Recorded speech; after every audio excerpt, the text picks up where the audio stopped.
की याद को ताज़ा कर दिया, चाहे वो ब्रिगेडियर उस्मान हो, चाहे वो मीर अब्दुल हमीद हो, चाहे आज की ये बेटी कर्नल सोफिया हो। इसने ये बता दिया कि जब तक मुसलमान हिंदुस्तान में रहेगा कोई आंख उठा करके हिंदुस्तान को देख नहीं सकता है। लेकिन ताजुब तो ये है कि जो लोग अपने देश के लिए कुर्बान होते हैं लेकिन उस लोगों को गंदी गाली दी जाती है। ये अलमिया अपने मुल्क का है। आपने टेलीविजन और अखबार पे देखा होगा उस बेटी के बारे में, ये 2% का यानी लीडर, ये 2% के लीडर उनके बारे में क्या कहता है। शर्म आनी चाहिए इस लीडर को।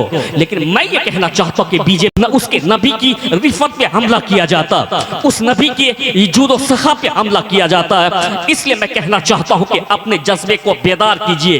दुनिया ने देख लिया है हमारी इस बेबसी को, हमारी इस बेहसी को, हमारी इस यानी लागरकी को, हमारी इस यानी ईमान की हरारत के गायब होने को दुनिया ने देख लिया।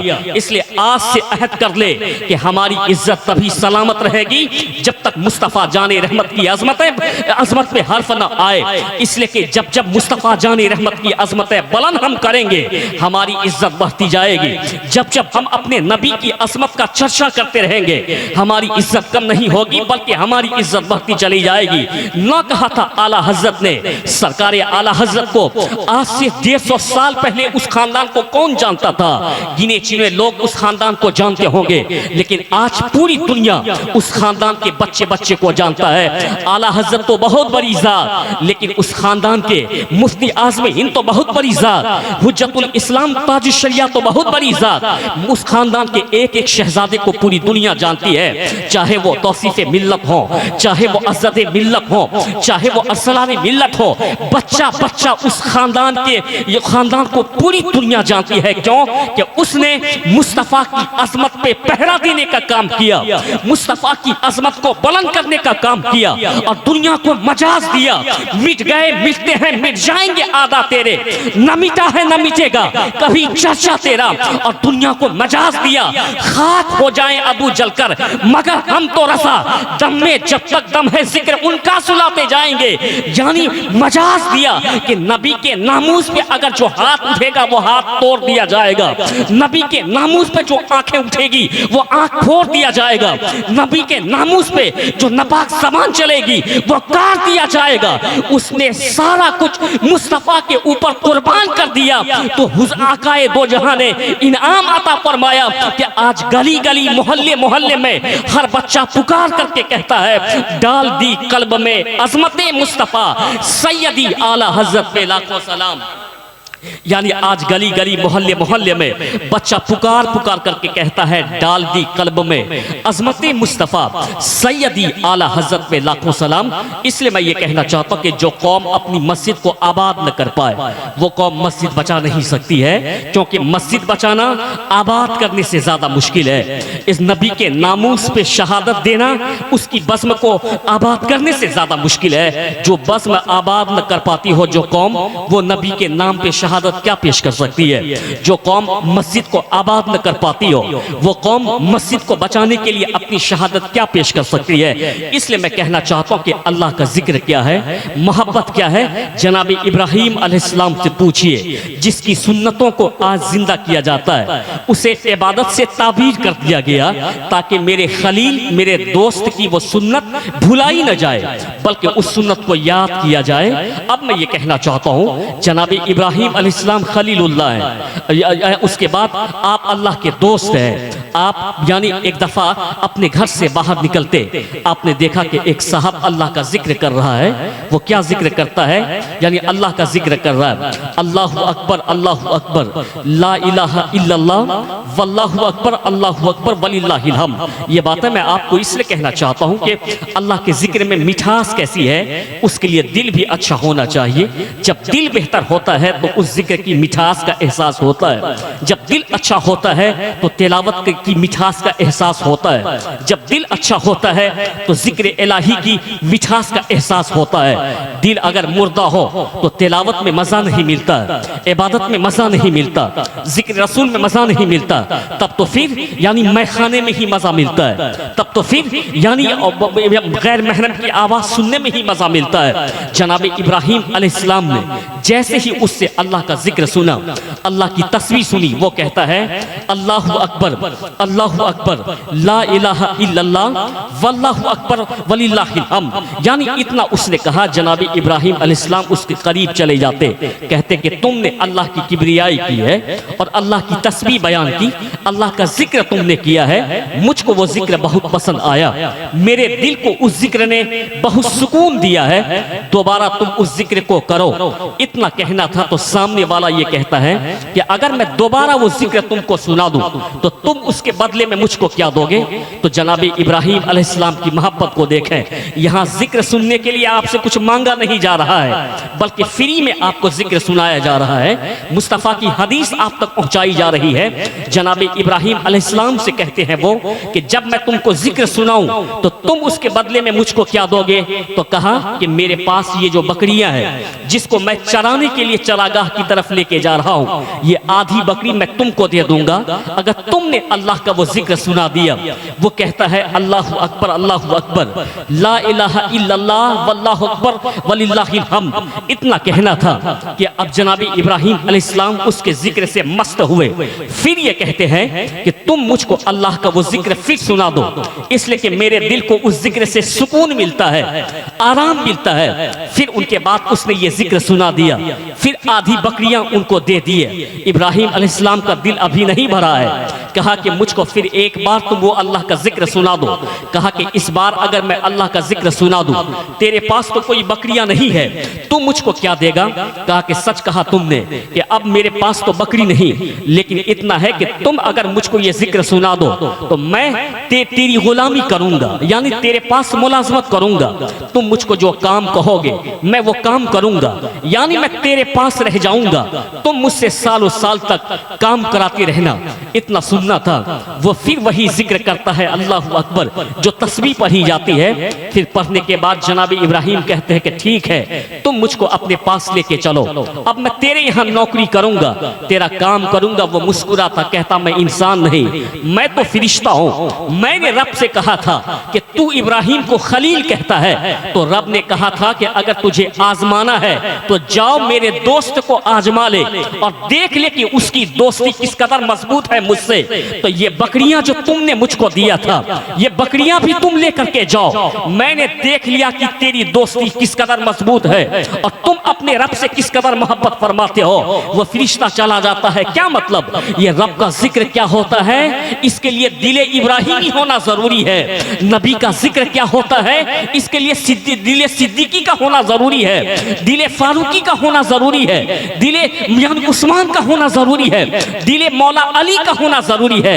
ये नबी का जिक्र क्या होता है, इसके लिए दिले यानी अहमद रजा खान फासले बरेलवी का होना जरूरी है। इसलिए मैं ये कहना चाहता हूँ कि नबी की मजलिस को आबाद कीजिए, वहां बैठ करके अपनी दुनिया और आखिरत को संवारने की कोशिश कीजिए। या आप इस वक्त ताजदार मदीना कॉन्फ्रेंस में बैठे हैं, सरकारे दो आलम यानी वाकई में ताजदार है। अल्लाह ने आपको पूरी दुनिया का ताजदार बना करके भेजा, अल्लाह ने अपने महबूब को मालिक को मुख्तार बना करके भेजा। ठीक कहते हैं ताजुश शरिया, जहां बानी अता कर दे, फरी जन्नत एबा कर दे, जिस नबी मुख्तार कुल है, जिसे जो चाहे अता कर दे। यानी सरकार ताजुश शरिया ने फरमाया कि नबी मुख्तार कुल है, जिसे जो चाहते हैं अता फरमा देते हैं। अल्लाह ने मुस्तफ़ा जानी रहमत को मुख्तार बना करके भेजा है। मैं ये कहना चाहता हूँ कि आपका मजहब सबसे लाजवाब है। कुछ कीमती पॉइंट आप सुन करके जरूर जाएंगे। मैं अपनी गुफ्तगू को आपके सामने में रखने की कोशिश कर रहा हूँ। यानी इस्लाम का कोई जवाब नहीं है, कुरान का कोई जवाब नहीं है, और इस्लाम जो पैगाम हमको देता है, इस्लाम जो कानून हमको देता है, उस कानून का कोई जवाब नहीं। इस्लाम कौन सा कानून देता है? इस्लाम ये कानून देता है कि मत भटको, बल्कि एक रब की इबादत करो। ये तेरा सबसे पहला हक है कि एक रब की इबादत कर। जाहिर सी बात है, जो रब हमको जिंदगी अता करता है हम उसकी इबादत करेंगे, दूसरे की इबादत हम नहीं कर सकते। जो रब हमको यानी रिस्क अता फरमाता है हम उस रब की इबादत करेंगे, दूसरे की इबादत नहीं करेंगे। जो रब हमारी यानी यानी बीमारियों से हिफाजत फरमाता है, हमें शिफा अता करता है। हम उस रब की इबादत करेंगे, दूसरे की इबादत नहीं कर सकते। क्यों? कि रब की इबादत की जाएगी, दूसरे की इबादत नहीं की जाएगी। लेकिन अल्लाह ने जिस महबूब के जरिए हमको हम तक हिदायत पहुंचाती है, अल्लाह ने जिस महबूब के जरिए हम तक ईमान पहुंचा दिया है, अल्लाह ने जिस महबूब के जरिए हम तक कुरान पहुंचा दिया है, तो इबादत रब की होती रहेगी, मोहब्बत मुस्तफ़ा की होती रहेगी, इबादत रब की होती रहेगी, यानी प्यार मुस्तफ़ा से होता रहेगा। इसलिए मैं ये कहना चाहता हूँ कि इस्लाम का कोई जवाब नहीं है, इस्लाम का कानून कोई जवाब नहीं है। ये मजहब इस्लाम है जो आपस में इत्तेफाक और मोहब्बत की बात हमको बताता है। मैं ये कहना चाहता हूँ कि हमारे मजहब ने 1400 साल पहले से ही शराब को हराम करार दिया है। आज हो सकता है कि यानी कहता हूँ कि बिहार के चीफ मिनिस्टर ने शायद के 5 साल पहले से शराब के ऊपर बैन लगाया हो। गुफ्तगू का एक कीमती यानी जुमला आप जरूर सुनिएगा कि हमारे इस्लाम ने शराब को कब से हराम करार दिया? 1400 साल पहले से हराम करार दिया। जब आज यहाँ के लोगों को जरूरत पड़ी, यानी बिहार के मुख्यमंत्री को समझ में आया कि शराब की वजह से औरतों के ऊपर जुल्म होता है, शराब की वजह से घर वीरान हो जाता है, शराब की वजह से लड़ाइयाँ होती है, तब उसने ये कहा कि बिहार में शराब को बैन किया जाएगा। इस्लाम ने 1400 साल पहले जिना को हराम करार दिया। जिना तो दूर की बात, बल्कि जिना वाली नजर से देखना भी किसी की तरफ हराम करार दिया। इतना तो दूर, बल्कि गैर महरम को जानबूझकर देखना भी हराम करार दिया है। इस्लाम ने 1400 साल पहले जिना को हराम करार दिया, शराब को हराम करार दिया, झूठ को हराम करार दिया, गीबत और चुगली को हराम करार दिया, दूसरे के हक को मारना हराम करार दिया, दूसरों को कत्ल करना हराम करार दिया गया, जुल्म करना हराम करार दिया गया। इस्लाम ने 1400 साल पहले यानी इन तमाम चीजों को हराम करार दिया। मैं ये कहना चाहता हूँ कि शराब इस्लाम में हराम है। यही गुफ्तगू का एक निचोड़ आप तक पहुँचाना चाहता हूँ। अगर उसके बाद भी कोई शराब पीता है तो उसको इस्लाम से नहीं जोड़ा जाएगा।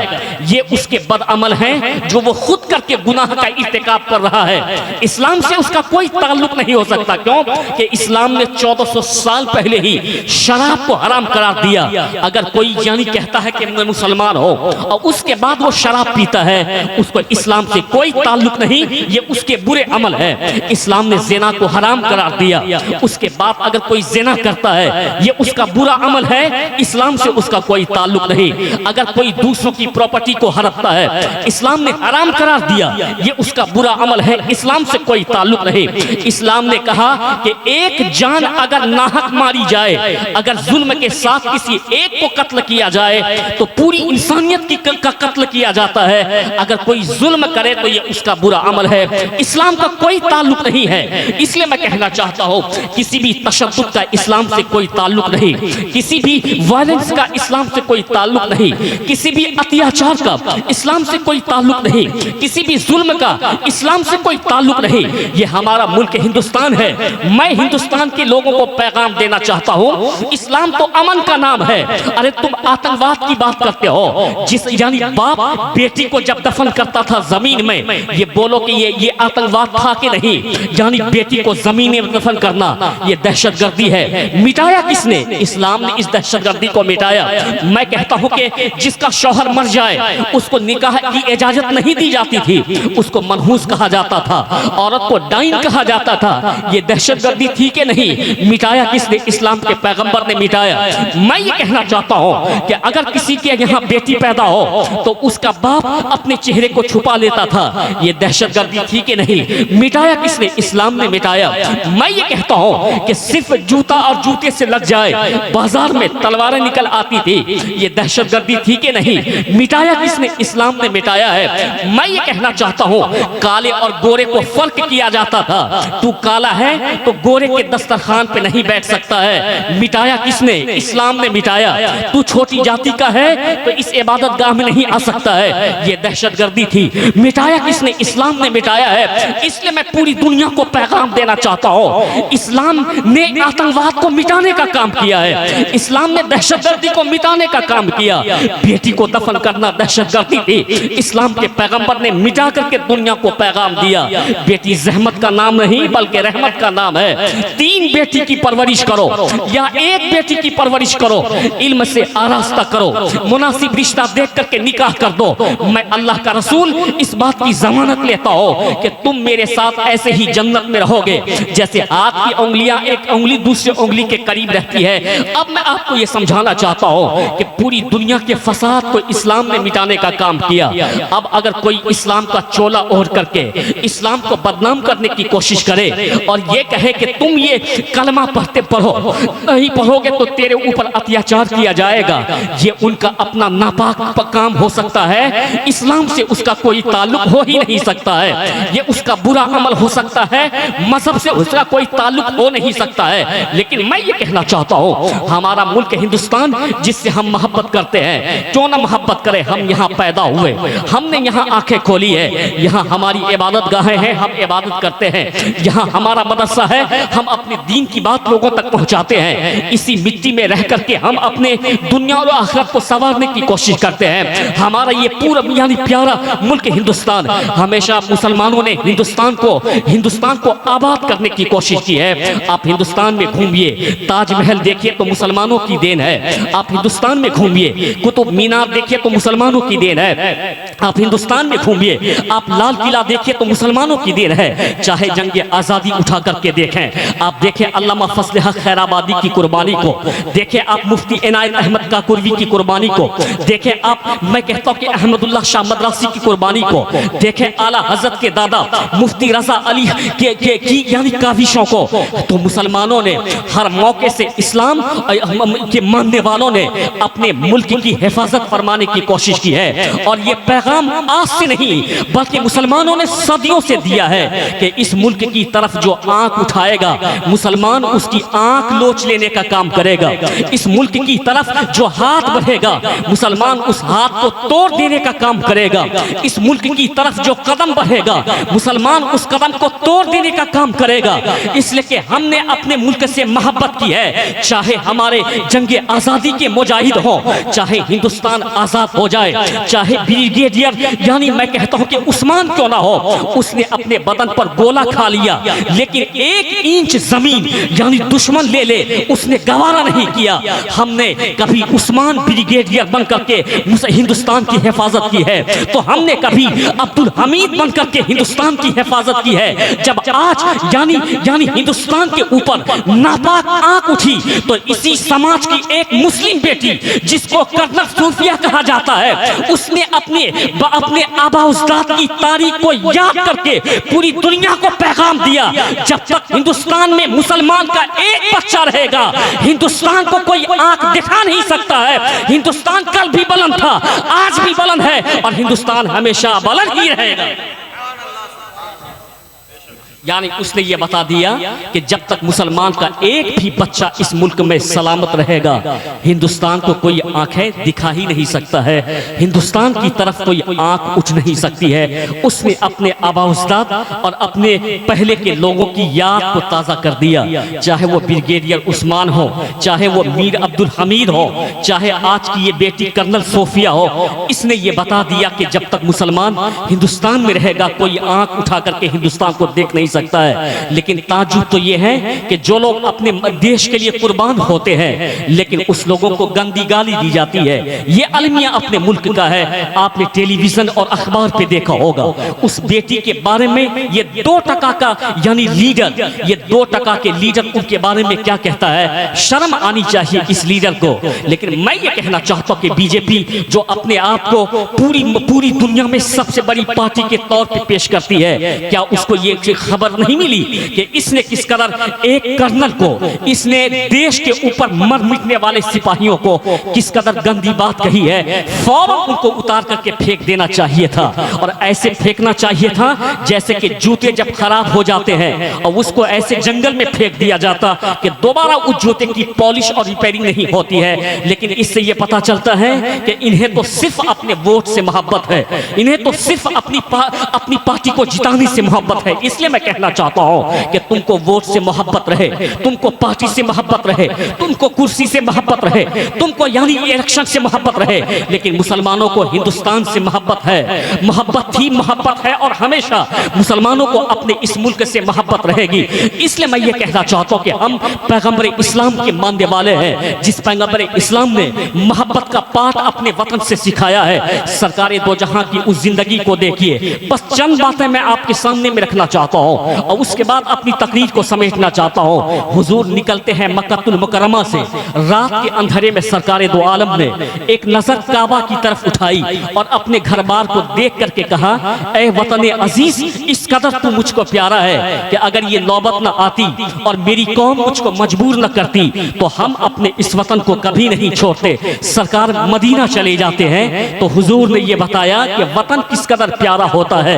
मदीना में सरकार जब रहने लगे, हुजूर जब भी आते तो मदीना की दरो दीवार को मोहब्बत की नजर से देखते, मोहब्बत से मदीना की दरो दीवार को देखते और अल्लाह से दुआ करते, अल्लाह मेरे इस वतन की हवा को बेहतर कर दे, ए अल्लाह मेरे इस वतन की फिजाओं को बेहतर कर दे। तो हम उस कौम से ताल्लुक रखते हैं जिसके पैगंबर ने वतन से मोहब्बत की बात बताई, जिसके पैगंबर ने वतन पे मर मिटने का दर्स हमको अता फरमाया, जिसके पैगंबर ने वतन से अकीदत की बात की तरफ हमको रहनुमाई फरमाई है। हम उस कौम से ताल्लुक रखते हैं साहब। हम इस मिट्टी के ऊपर जब तक जिंदा रहते हैं वतन से मोहब्बत करते रहते हैं, मर जाते हैं तो बावजूद होकर के हम इस मिट्टी के